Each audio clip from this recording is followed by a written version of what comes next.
Tignan nyo naman, this is kung gaano kapogi itong 150cc na to. Ito lang naman yung pinakabagong Cruisim GT ng SYM, netizens. Silipin natin ngayong araw. Tara!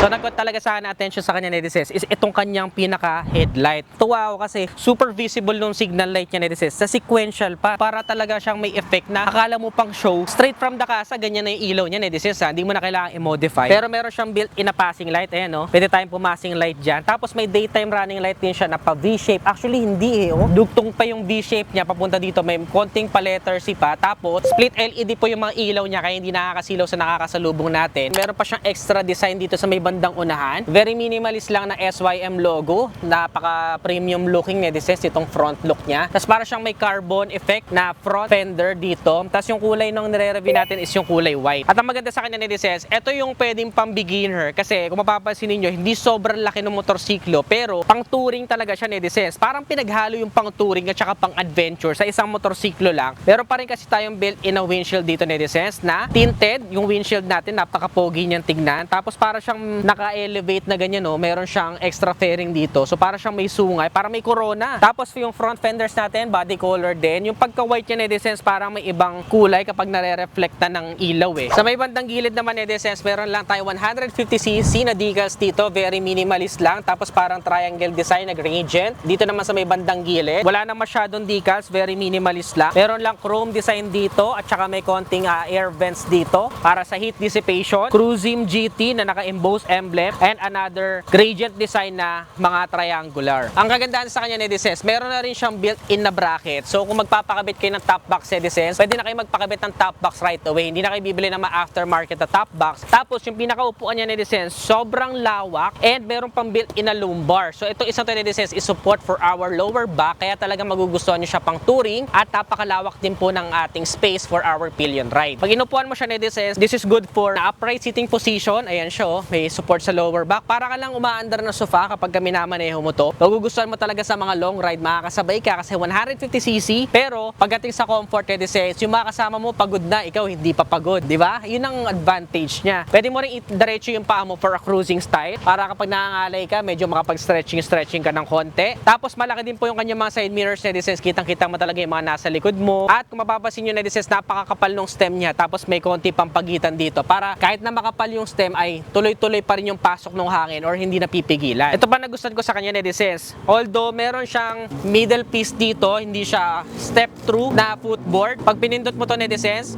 meron siyang surprise, may hook, and keyless din po siya, netizens. Dito mo na rin po siya i-charge. Meron siyang built-in dito na charging port na merong USB Type-A at saka USB Type-C na charging port para protected kapag umuulan, tatakpan mo lang na ganyan. Naandito po sa unahan yung kanyang pinaka-fuel tank. Ayan o, itong maganda dyan, netizens. 12 liters in fuel tank capacity. Grabe, dinaig pa yung mga 155cc na 8 liters lang, 10 liters lang. Itong isang to, 12 liters. Sobrang layo na mararating mo bago maubos yung gasolina mo, netizens. Perfect yan kung medyo nagra-ride kayo sa mga medyo bundukan. Malayo na yung pagitan ng gasolinahan papunta sa isa pang gasolinahan at talaga mamamaximize at makakaikot ka na maayos kapag ganyang kalaki yung fuel tank mo. Ito naman po yung kanya average fuel consumption. O diba? Imagine gaano mo katagal mauubos yan bago ka magpa full tank ulit. For our meter panel, meron tayong fully digital na meter panel with 2 buttons to worry about. We have set and mode. Pag pinindot natin yan, netizens, makikita natin yung mga trip meters natin. May orasan din po. And kung magpapa-change oil ka na, at saka yan, no, may TCS or traction control system. Pwede mo siyang i-turn on or i-turn off depende kung saan ka kalsada pupunta. Ang gandahan dyan, netizens, sa traction control, kapag nadulas ka sa mga situation na may alikabok, lumot, papabagalin yung ikot ng gulong mo para hindi ka tuluyang mag-slide, sisynchronize niya sa nasa unahan. Yun yung safety feature ng traction control system. At the same time, meron din po siyang dual channel na ABS or anti-lock braking system. Ayun naman yung kapag napapreno ka ng biglaan, let's say may tumawid, napusa, hindi ka kaagad-agad masesemplang dahil hindi maglalak yung preno mo, kundi tutuloy pa rin siya, kaya makakapag-brake ka ng responsive pero hindi sumesemplang. Nagustuhan ko rin dito sa meter panel niya, netizens, is yung kulay.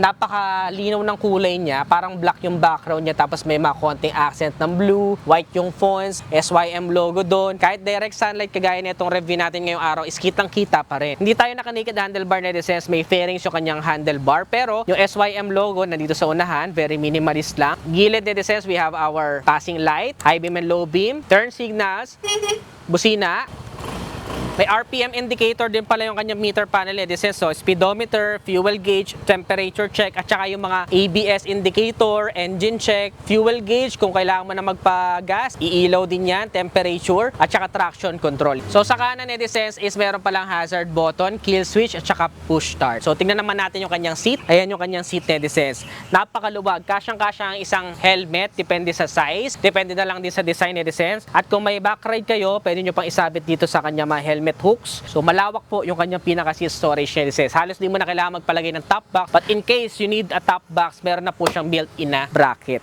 Ayan po yung kanyang pinaka-seat netizens. So, with stitches, tas may SYM logo tayo dito sa may bandang likuran. For the tail light, meron tayong sobrang kakaiba talaga si SYM gumawa ng tail light. Tingnan mo ba naman kung gaano kaganda yan netizens. So, meron siyang parang daytime running light. Siyempre, liliwanag pa yan pag pumreno ka. Tapos, yung kanyang turn signal netizens is built-in na rin po. Naka-integrate na isang full assembly, walang mababali in the long run. Pero very visible pa rin. Ayun, no, parang 2 dots bawat isang light. Panalo, no? And then, syempre, our LED para sa plate light. Bukod dito sa rear fender netizens at saka reflector added visibility at night. Ang napansin ko sa kanya is meron pa rin po siyang built-in na mudguard. Ayan o, so hindi kakalat kung saan yung mga dumi kapag inabutan tayo ng tag-ulan. Napaka-neat po ng design na yan netizens. Pasasalamatan mo yan kapag dumating ka na sa season ng tag-ulan. Napaka-sporty rin po ng ating muffler. Dito mo rin makikita yung kanyang radiator. Tapos, parang part ng assembly yung kanyang pinaka-step for the pillion ride.